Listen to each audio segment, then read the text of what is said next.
Yes, sir. Guys gotta wake up. Now, everybody's here to become millionaires, right? Everybody's here to become real estate investors or no? Yep. Are you guys ready to become real estate investors or no? Yes, sir. So my name is the Credit Dude. I own a company called God Credit. We're in New Jersey, but I love helping people all over the United States and sharing the credit knowledge and being able to empower you with credit. Because trust me, if you have a good credit score and you have a good credit profile, that's usually worth more than money in the bank, right? Because you can use your credit as leverage to pretty much get whatever you want, not just real estate. So if you aren't already, if you can follow me, my Instagram is The Credit Dude. So let's think about it. Why are you here, right?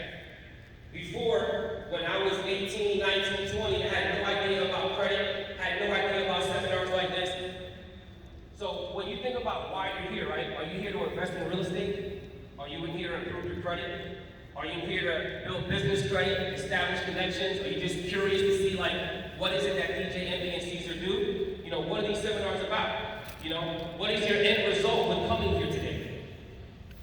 It should be for this, right? You should be here to make more money, right? Maybe some of you come from a family that working 9 to 5, and you want to break the cycle of seeing your mom work every single day and not being able to spend time with your kids. Maybe you want to leave a legacy behind for your family, right?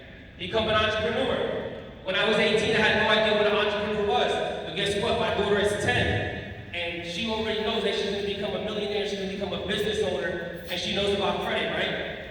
And now, with coming here, you should be able to put a plan in place to spend more time with your family because you want to make more money, break the cycle, and eventually spend time with your family, right? These are things that credit can help you do, is do all these things, right? So, there's a lot of power in credit. I say this quote all the time. I get a lot of backlash on it because guys say, like, oh no, they can't do it, right? But cash is king, credit is the queen, and we all know who runs the castle, right? Because a lot of people think cash. I deal with a lot of celebrities. I deal with a lot of millionaires that have never touched a credit card. But they're like, yo, I want to go buy a Bentley. I want to go buy a car. I want to buy a house.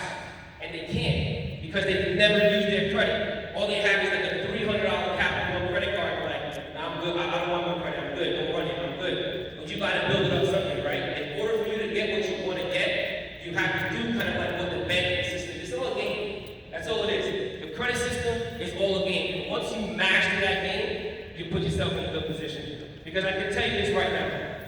It's easier to build your credit up to $100,000 in credit cards than it is to save $100,000 in cash in your bank. Do you guys agree? Now, you agree? Yes. Because think about it. How many people have said, oh man, I'm going to save all this money. I'm going to put this money aside, 10%, 20%. Next thing you know, there's an emergency.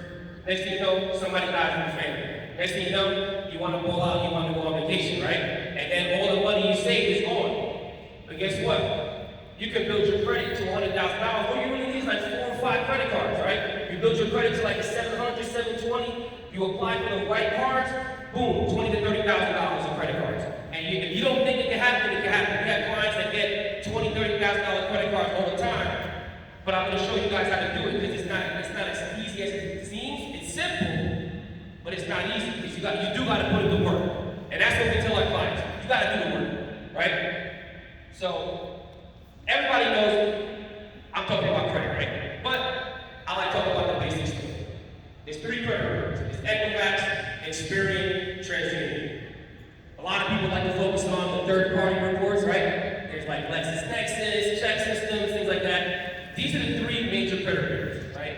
We like to check credit reports with a company called Identity IQ. So if you go to this, you can take a screenshot, you can go to the site, it's going to cost you about $22 a month.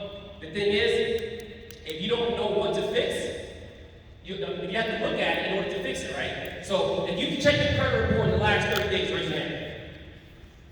That's good. But the other people that aren't raising your hand, even though it's not as bad, it's a problem, right? Because whether you become a real estate investor, whether you're buying cars on Turo, you're doing Airbnb, you're a millionaire, you're a student, you're a doctor, you should be looking at your credit report at least once a week, once a month. No questions asked. So if you weren't doing it before, you need to do it today. Because your credit is everything. Your credit is your lifeline. So if you're checking your credit with Credit Karma, Credit Wise, anybody ever heard of this, Credit Sesame, and you have your credit reports and your credit scores from your credit cards, right? A lot of people say, you know, my Credit Karma says 620, 680. It either might be higher or it might be lower when you go to a bank. Credit Karma is not the most accurate credit score with what you want to purchase. The thing is, Credit Karma is an accurate credit score for bank score 3.0. But it's not an accurate credit score when you're going for a mortgage because that checks FICO 2, 4, and 5. Right? Auto lenders usually check FICO 4 or 5. So it's a different algorithm.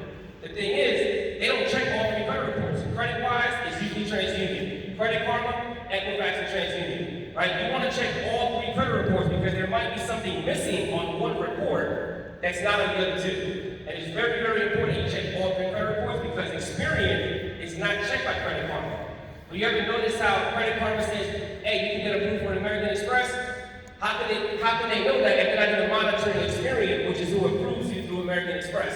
You know what I mean? So it'll also drive you crazy, guys. If you check Credit Karma, Credit Wise, FICO, your credit card app, this app, that app, you're looking at 7 to 8 credit scores a day, it's gonna drive you nuts. Believe me, because it drives me nuts sometimes. Alright? So credit data is the most important thing. This is kind of what I was telling you about before. Is your profile is the most important thing when it comes to credit. You can have a 720 credit score with a repossession and a charge-off, and you're not going to get approved for a business credit card.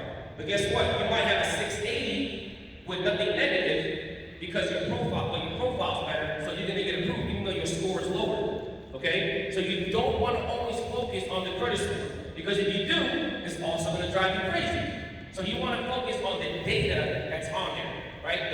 There's two things that are the most important things on your credit report, data-wise. Payment history and debt utilization, right? Can anybody guess the percentage of what payment history is? So you have 5 categories in your credit score, right? So what payment history is what percentage? Does anybody know? 35%, right? And that breaks down to 192.5 points. One of my friends told me to break it down like this. Because if you break it down to percentage, 35%, yeah. When you look at it, if you're late, you can affect your credit score up to 192.5 points. Credit scores ranges from 300 to 850. So imagine you being late 1 or 2 times, 3 times. But we're all here to become millionaires, right? We're all here to sacrifice. We're all here to spend more time with our family. So you have to look at a late payment as the most important, crucial thing not to do. Right? Because if you're here trying to get card money, you're trying to get a mortgage, you're trying to build business credit, but you're late on a $25 card payment, a credit card payment, or you're late on your car, or you forgot to put your student loans on auto payment, you forgot to pay your mortgage, it's like, come on, now it's time to buckle up and get serious about your credit. Don't make these little mistakes that I see every single day that clients come to me like, yo, my bad, bro, I forgot to pay this, I forgot to do this, I got this collection. Like, avoid those things, so that way, honestly, you don't have to come to somebody like me. You pretty much are empowering your credit before. And then with the debt, what is debt utilization? What percentage is that? Anybody know? 30%, right? So that's 165 points. So when you look at it, 35%, 30%, it's a big chunk. As long as you pretty much master these two, right? There's still time to file, which is 15%. Mixture of credit, which is 10%. Inquiries, which is 10%. These are the biggest two right here. Right? These are the biggest two. So now, credit building, right? Anybody ever heard of self-lender? So self-lender is one of the easiest ways to it's a savings account every month that reports to your credit bureaus. Who can benefit from this? You, whether you're 35, 40, but mainly your 18-year-old kids. Kids that are younger, they can benefit from this. Kickoff. Anybody ever heard of kickoff before? Nope. You guys learned about it today. Kickoff is another jewel, right? Kickoff, they give everybody a $500 credit card. I'm going to tell you guys why you're going to use Kickoff and not other cards. You spend maybe like $10 and it builds your credit, right? And the utilization is so low, remember 30% utilization, right? I mean 30% affects your credit utilization. So imagine you have an $8 balance on a $5 credit card. We've had clients that have applied with this card and credit scores went 41 points, 60 points, 70 points, just by adding Kickoff annual self-lending. Anybody ever heard of Grain app? You have an iPhone, you ever heard of Grain? She did, clients over there. Clients are shaking their head, yes. that will approve you based off of the money you have in your checking account.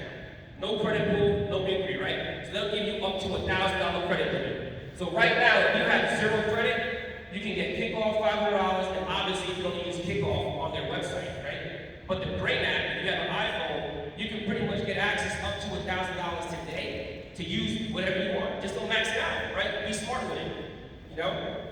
Capital One. Anybody here have a Capital One credit card? Yep. Capital One is one of the easiest ways to build credit. One of the easiest ways. Why is it the easiest ways? Because they pre-approve you before you even apply. So all you gotta do is go to Capital One's website and then be like, okay, we're gonna pre-approve you, they run your credit, but okay, based on your credit, we're gonna approve you for this. And if they say, I'm sorry, we don't approve for anything, but guess what? Put $50 down and we'll give you a $300 credit card. No brainer. Right? And then pedal card. Anybody ever heard of pedal? P-E-T-A-L? No, sir. Pedal card. I didn't believe it at first. I applied for it and I was like, oh snap, this is pretty cool. They give you up to a $10,000 credit card. They only check Experian, right? And it's a pretty cool credit building app. So you want to take a screenshot of that? There's a credit building step. We have all these on there as well. I got it. So cards stay away from. Credit One Bank. Anybody here ever been screwed over by Credit One Bank? It's not Capital One, it's Credit One, right? It's Credit One, First Premier Bank, CB Indigo, Milestone, Merit Bank. All these credit cards you want to stay away from. These are the biggest credit cards that we see, or the most credit cards that we see charged off by clients. So I'm looking at credit reports all day, right? Helping people fix their credit all day. These right here are the cards that we see everybody getting the most trouble with. Because they'll have 2 credit ones, 2 First Premier, CB Indigo, 2 Merit Banks. Next thing you know, they're all $300 to $500 limit. But they're all maxed out and they're paying $200 to $300 a month in minimum payment cards. They're all of them maxed out, over limit fees, credit limits, ridiculous. So just stay away from these cards. And if you have these cards, do whatever you